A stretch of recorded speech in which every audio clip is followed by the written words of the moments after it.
How many people in the car? Get out of the car! Get out of the fucking car! Walk right here. Shut the fuck up. I don't give a fuck who you are. Get on your goddamn knees. On Sunday, June 12, 2022, a police officer was parked on the side of the road near mile marker 101 in Key Largo, Florida, when he noticed in his rearview mirror that a white Chrysler 300 was rapidly approaching. His shift was seemingly quiet for the most part, but unbeknownst to him, this was all about to take a dramatic turn at 3:57 a.m. In the blink of an eye, the driver quickly passes the visible and marked police vehicle. Immediately, the officer pursues the car and alerts the nearby units.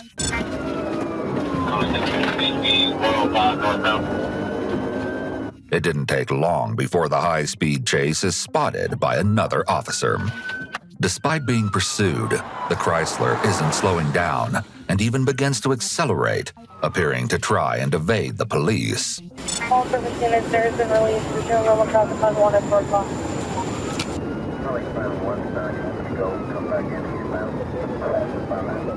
Finally, after several miles, the suspect slows down and comes to a complete halt. But this unexpected chase isn't the only surprise in store for the officers when they eventually discover the identity of the driver. How many people in the car? Get out of the car! Get out of the fucking car! Just walk right here. Walk right here. Shut the fuck up. Get right over here. I don't give a fuck who you are. Get on your goddamn knees. Yeah, I'm a cop. Why you acting like that? I'm a cop. Then you'll listen to me when I tell you to get on your fucking knees. All right, man, I'm a cop, man. Where? Where? Who do you work for? You used to work for Miami-Dade. Why you acting like that, man?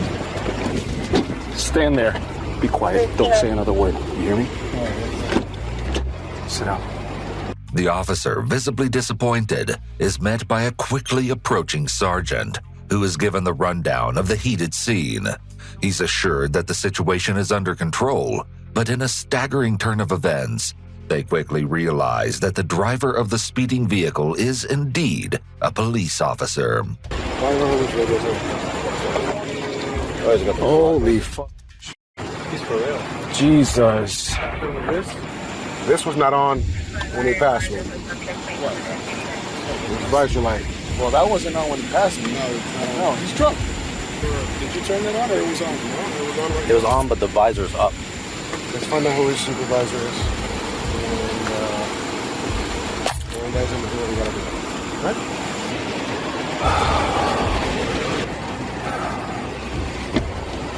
Boss, what's your first name? Donovan. Don't say anything just yet. Understand me?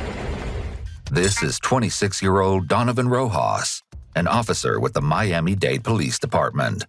In a reversal of his usual role, he finds himself at the center of an arrest. Before I ask you any questions, you must understand your rights. Before going any further, the officer reads Donovan his Miranda rights. With these rights in mind, do you wish to talk to me now? No, sir. Okay. I feel you're impaired. Me? Yeah. No. Okay. Are you willing to perform field sobriety exercise to dispel my suspicion that you're impaired to drive? No, sir. No. Okay. Is this an agency vehicle? Yes, sir.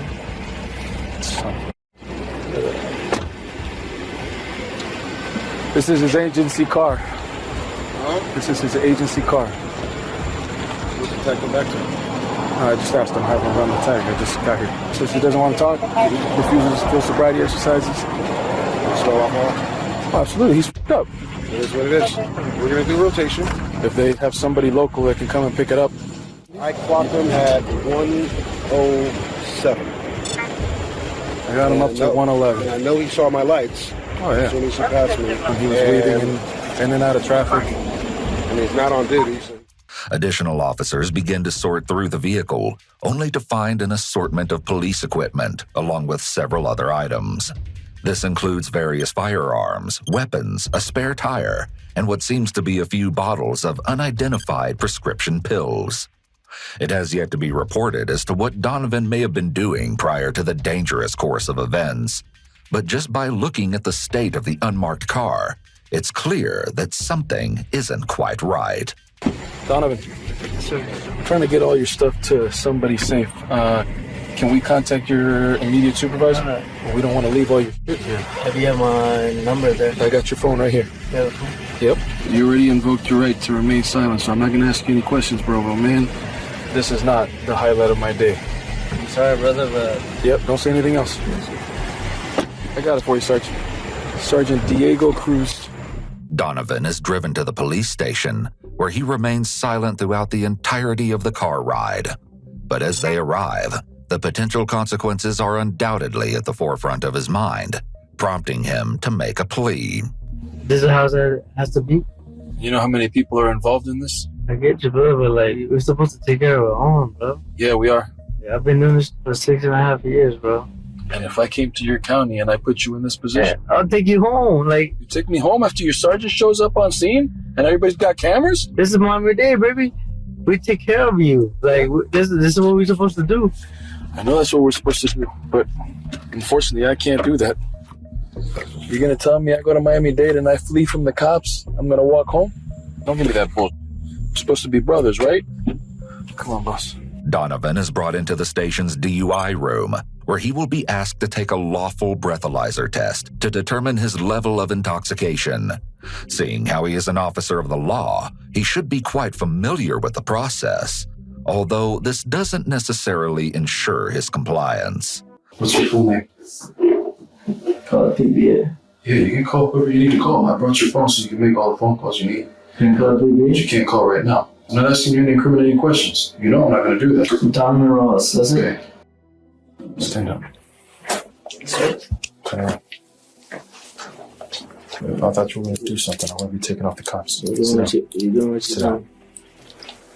You have anything in your mouth? I'm not going to. Okay, no worries. I still got to touch your mouth. Stick your tongue out for me. Brother, what are you charging me? Fleeing. DUI. Fleeing? Fleeing. Brother, really? I pulled over. After almost 5 miles. Really? I didn't even notice you, bro. Okay. And I'm sorry about that, but like... You know I want to talk to you. But you're telling me that you don't want to talk with me, but now you're talking with me. So I don't know what it is that you want me to do. Yeah, I pulled over. That's all I like. Okay, so boss, listen. Have you exercise your right to remain silent, or you want to talk with me? That's crazy. Okay? While waiting for the officer's next instructions, Donovan begins to demonstrate a peculiar string of behaviors.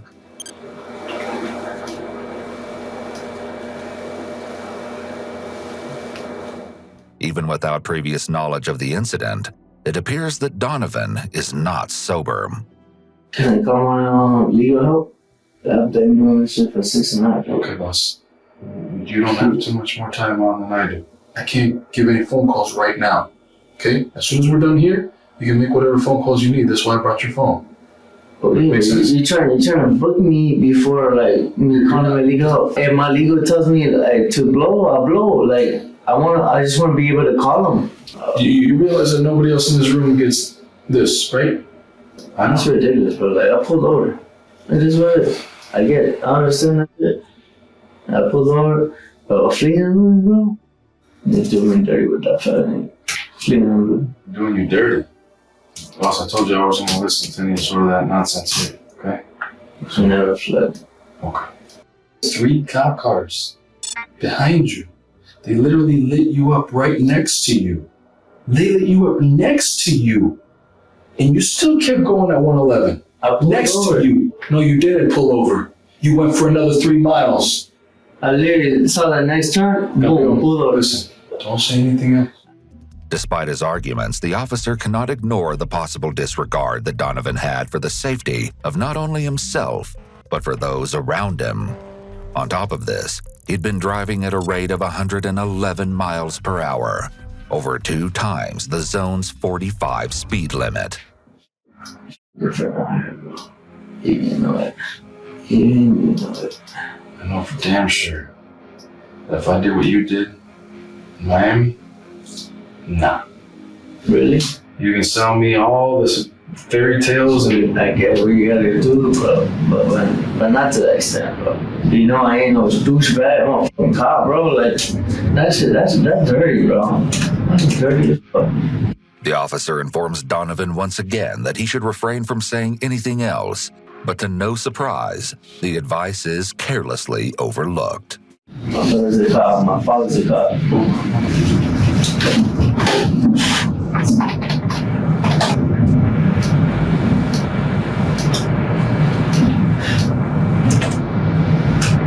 It seems that Donovan has finally realized the gravity of the situation, along with the fact that he may not be able to escape the subsequent consequences. The officer explains that if he doesn't submit to a lawful breath test, this will result in the suspension of his driver's license for approximately 12 months. Still, Donovan refuses. Tell me what you want to do. Refuse. Refuse? Okay. As he's led back to the police vehicle, the officer allows Donovan to make his requested phone calls, where his uncontainable emotions are on full display. What are you doing? Call the PBA for me, please. Call the PBA for me, please. Tell them to call me, because I don't know whether what to blow or not. I'm gonna get booked. Like, I'm gonna get booked. It's different over here. Nah, I love you, Dad. Like. Donovan is eventually booked and charged with driving under the influence, along with fleeing and eluding. Following this, he was officially relieved of his duties as a police officer without pay.